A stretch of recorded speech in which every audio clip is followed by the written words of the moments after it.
Bismillahirrahmanirrahim. Elhamdülillahi Rabbil alemin. Esselatu vesselamu ala Resulina Muhammedin ve ala alihi ve ashabihi ecmain.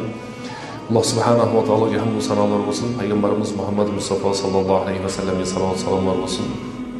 Cemaatimizga aytishimiz kerak bo'lgan narsa, hammamizga belgili va mashhur va ma'lum bo'lgan masala, hammamiz bilgan oyat karima Baqara surasining 255-oyati Oyatul Kursi haqida. Buni hammamiz o'qiymiz, lekin fazilati esimizdan chiqib qoladi. Buni hammamiz o'qiymiz, uni kuchi esimizdan chiqib qoladi. Biz jamoatga aytamizki, hurmatli jamoat, Alloh subhanahu va taolo Qur'oni Karimni bitta nozil bo'lishligini hukmi bir xil. Harflari o'qilsa savob bo'lishligi bir xil. Lekin har bir narsada fazilat bor. Payg'ambarlarning hammasi payg'ambar deyiladi. Lekin payg'ambarlarning 5tasi ulul azm deyiladi. 2tasi Xolil deyiladi. Bittasi eng Alloh taologa yaqin deyiladi. Qur'on ham shunday. Masalan, 30 pora Qur'on Alloh taolodan nozil bo'lgan. Bunda shak shubha yo'q. Lekin Qur'onning ba'zi bir suralari boshqa suralardan afzal. Ba'zi bir oyatlardan afzal. Xuddi shuni singari. Yer yuzini hammasini Alloh taolo yaratgan. Lekin Makka mukarrama afzal. Madina munawvara afzal. Hadisda payg'ambarimiz sollallohu alayhi vasallam ahabbul biladi ilallohi al-masajidu. Alloh taologa eng suyukli joylar masjidlar dedilar. Va abghadul biladi ilallohi al-aswaq dedilar. Alloh taolo eng yomon ko'radigan joy bozor dedilar. Yolg'on gap, bir-birini aldashlik yoki boshqa qilishlik ishlar qayerda bo'ladi desa, bozorda bo'ladi ekan. Shuning uchun mana biz hozir masjiddamiz, alhamdulillah. Keyin yana boyagi masalamizni qayta eslatib aytamiz, jamoat shu 20 rakat o'qilguncha turib, keyin ketsa yaxshi bo'ladi. Shu kuni kechasi to'liq tahajjud namozi o'qidi degan savobga erishadi. Oyatul Kursi Baqara surasida 255-oyati karima. A'zomu ayatin min kitabillah deb bir oyat o'zi. Bitta oyat. Qur'oni Karimdagi eng ulug', eng buyuk, eng aziz oyat. Oyatul Kursi. Ana payg'ambarimiz sollallohu alayhi vasallam aytdilarki, ya Abul Munzir. Ya Abul Munzir dedilar. Ey Abul Munzir. Ma hiya a'zomu ayatin fi kitabillah dedi. Allohning kitobidagi eng ulug' oyat qaysi ey Abu Munzir dedi payg'ambarimiz. Bu kishi aytdi, Oyatul Kursi dedi. Qayta so'radi. Ya Abu Munzir, ey Abu Munzir, Alloh taoloning Qur'oni Karimdagi eng ulug' oyat qaysi dedi. 3-marta payg'ambarimiz sollallohu alayhi vasallam, ya Abu Munzir, ey Abu Munzir, Alloh subhanahu va taolo tushirgan Qur'oni Karimdagi oyatning ichida eng ulug'i, eng buyugi qaysi oyat dedi? Qola Oyatul Kursi. Oyatul Kursi dedi. Masalan, ilmni o'zi payg'ambarimiz bilyapti. Bila turib nima qilyapti? So'rayapti. Bilib turib so'rasa bo'ladimi degan savol bor. Masalan, imomlar ba'zan biladi o'zlari, jamoatdan so'raydi. Shuni javob qanday bo'ladi desa, bo'ladi ekan, qachonki ilm bo'lishlik maqsadda so'rasa bo'ladi. Jabroil kelib payg'ambarimizdan so'radi. Islom nima dedi? Bu Madinada so'ralgan. Islomni hammasi amal qilib turibdi o'zi. Qaytadan yana so'rayapti. Mal islam, namoz, ro'za, zakot, haj, shahodat kalimadan keyin. Iymon nima? Allohga, payg'ambarning kitoblariga hammasiga. Ihson nima dedi? Alloh taoloni ko'rib turganingday ibodat qilishing. Alloh taoloni ko'rib turmasang, meni Xudo ko'rib turibdi deb ibodat qilishing. Har safar javobda nima dedi? Sadaqta dedi. To'g'ri aytyapsiz dedi. Demak, o'zi biladi. Bilib turib nima qilyapti? So'rayapti. Bu biz hali jamoatni bilib turib so'rashdan emas, bir domlani sinab qo'yaylik deydi. Bitta bilib qo'yaylik, shuni bil. Mana domlang shuni bilmadi deydi. Bilmaydi ekan domla. Nima bo'ldi? Siz yutdingizmi shunda? Domla bilmaydi ekan. Ilmni to'liq olgan, hozir yo'q, kelajakda bo'lmagan, tarixda ham bo'lmagan. Kelajakda ham bo'lmaydi. Musa payg'ambar, Musa alayhissalom payg'ambar bo'lishiga qaramasdan nima deyordi? Meni ilmim kuchli dedi. Bu taqdirda deganda hali Xizr bizning tilda Qodir deyiladi o'z arabchasiga. Xizr bilan uchrashganda dengizdagi bir tomchi suvni qush kelib olib ketdi. Bir tomchi suvni. Xizr aytdi Musoga, "Seni ilming, meni ilmim Alloh taoloning ilmini yanında shu dengizdan olingan bir tomchi suvchalik bo'lmaydi" dedi. Ne ilmni vala yuhituna bihi ilma. O'z oyatul kursi kelyapti.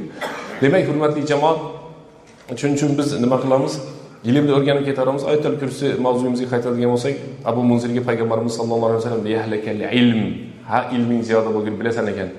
Oyatul Kursi Qur'oni Karimdagi eng buyuk va eng ulug' oyat deydi. Buni hammamiz bilamiz. ulug'ligini ham bilamiz, lekin oyatal kursini hammamiz bilamiz.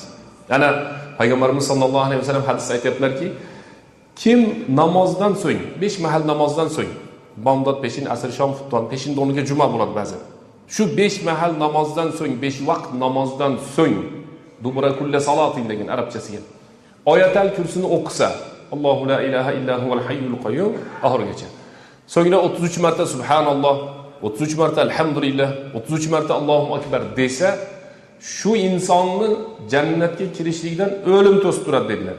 Biz har kuni qilishimizga imkoniyat bo'lgan masalada namozdan keyin o'qisak, biz ko'ryapmiz, kuzatyapmiz, ba'zan u yerdan bizga mana domlamiz ham boradi, majlislarda shu aytiladi. Nimaga deydi, jamoat chiqib ketyapti deydi. Mana ichimizdan bitta odamni olaylik. 40 ga kirganmi, 50 ga kirganmi, 60 ga kirganmi, shuncha tashqariga chiqdik, shuncha tashqaridan kirdik. Shu hayot o'zgarmaydi, birodar. Shuning uchun masjidga kirganda shoshilmaylik.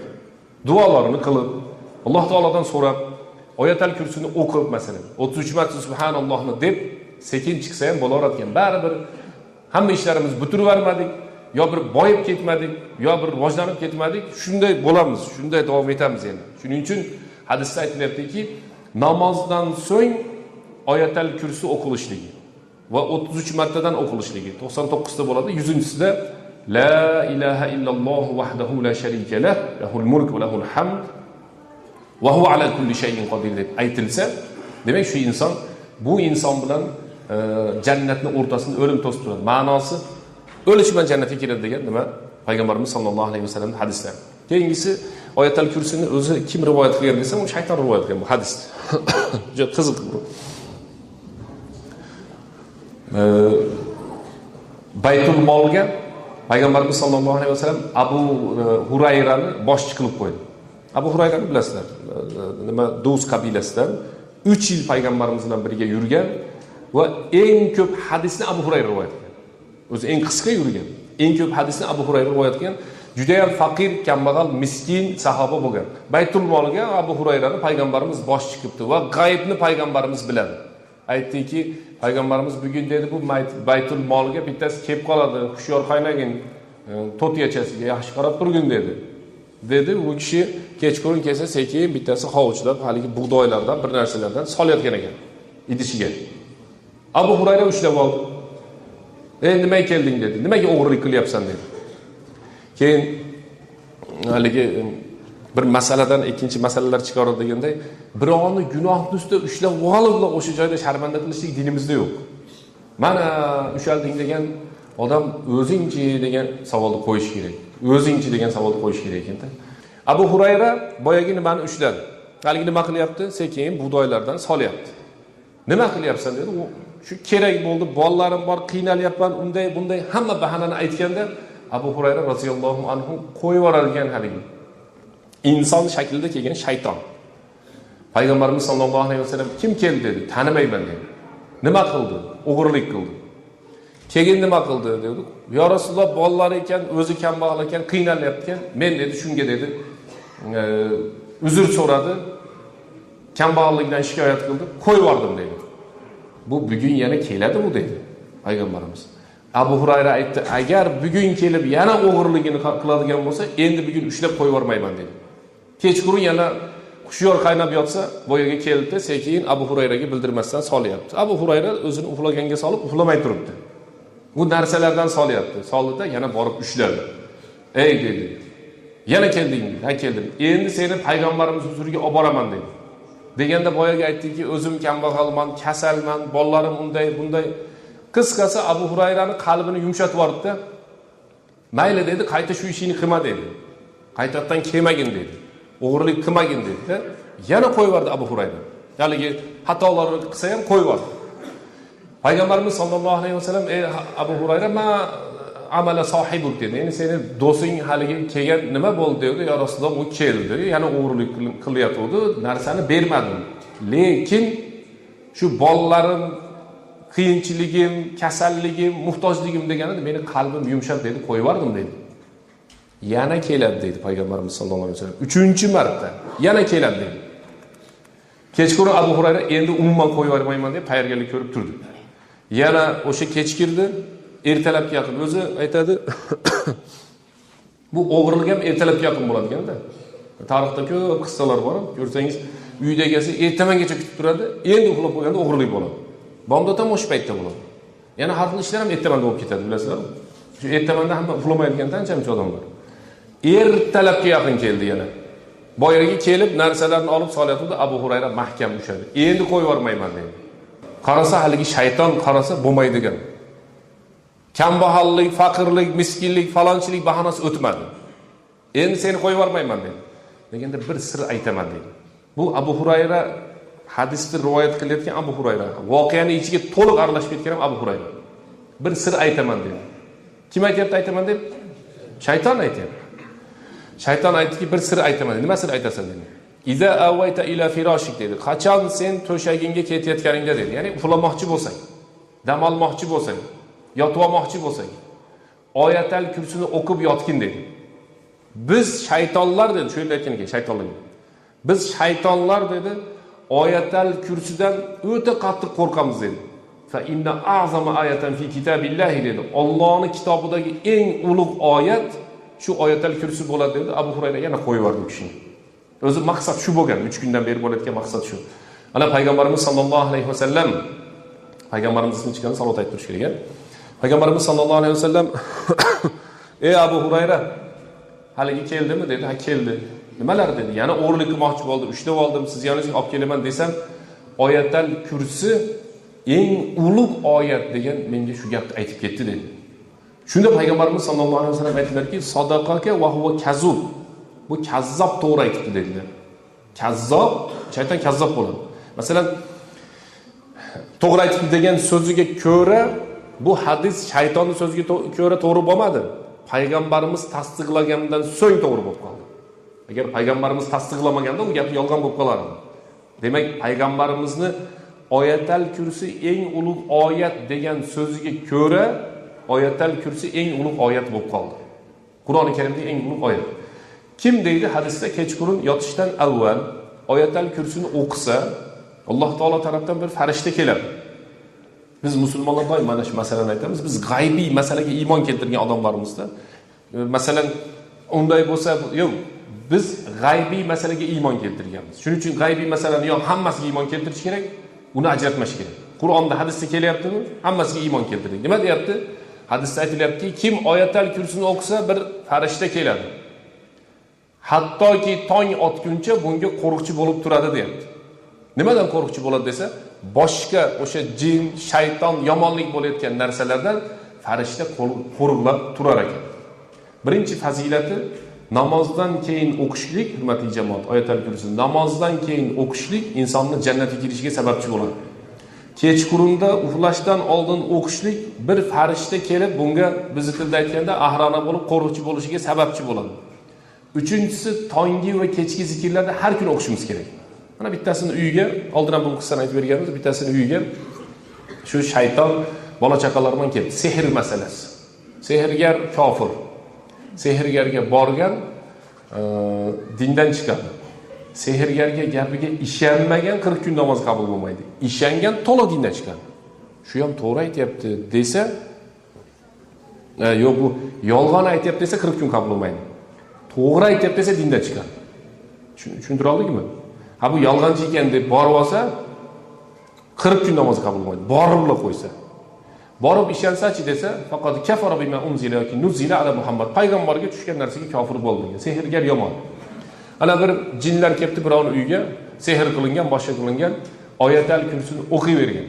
Har kuni oyatal kursini o'qiydi. 100 marta, 200 marta oyatal kursini o'qiveradi. O'qigandan keyin tushiga kiradi. Aytadi, sen deydi, senlarning uyingda yashashni iloji qolmadi deydi. Nimaga desa, qara, hamma yo'qim kuyib qorayib ketdi. Nimaga? Oyatal kursini o'qiydi ekan. Baqara surasini o'qiydi ekan. Biz Baqara surasi o'qilgan joyda, oyatal kursi o'qilgan joyda tura olmaymiz deydi. Qur'on shifo bo'ladi, birodarlar. O'zimizni o'g'limiz, qizimiz, nevaramiz og'rib qolyaptimi? Oyatal kursini o'qib dam solib qo'yish kerak. O'ziga ham odam oyatal kursini o'qib yurish kerak. Qur'onda shifo bor, lekin bu shifodan biz nima qilamiz ekan? Uzoq bo'lamiz. 18 marta Alloh subhanahu va taoloning ismi kelgan oyatal kursida 50 ta kalima bor. Hammasi bor. Allohu la ilaha illahu al-hayyu al-qayyum. Hammasi Alloh taoloning ismi sifatlari. Oshcha so'z yo'q. Allohu degani Alloh. La ilaha illahu degan Allohdan o'zga iloh yo'q. Al-hayyu tirik, hech qachon o'lmaydi. Al-qoyyum har bir narsani ustini boshqaradi, boshqarilmaydi. Qarang, birinchi oyat demaymiz, o'zi bir oyat, oyatul kursi. Boshlanishini o'zidagi birinchi so'z Allohu la ilaha illahu al-hayyul qoyyum. Hammasi Alloh taoloning ism sifatlari. Shuning uchun Alloh subhanahu va taolo yaxshi ko'radi. Qur'oni Karimda bir oyatda buncha Alloh taoloning ism sifati kelmagan. Bir oyatda bunchalik ko'p Alloh subhanahu va taoloning ismi sifati kelmagan ekan. Shuning uchun jamoatimizga aytamizki, bu falonchi surada yotlab qo'yinglar degan so'z emas.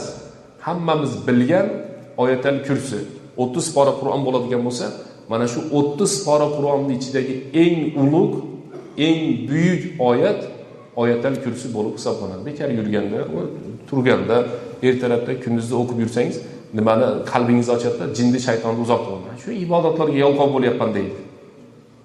Jincha ozgina jin shayton tegib ketgan yer bo'lsa kerak-da. Esnab boryapman deydi. Namozlarda yaxshi tura olmayapman deydi. Futbol ko'rib o'tiradi. Boshqa mavzularda zo'r. Nimaga desa, shu jin shaytonda ozgina tegib ketgan yer bor-da. Shunda nima qilamiz desa, oyatul kursini o'qiymiz ekan, hurmatli jamoat. Va oxiru davona alhamdulillahi robbil alamin.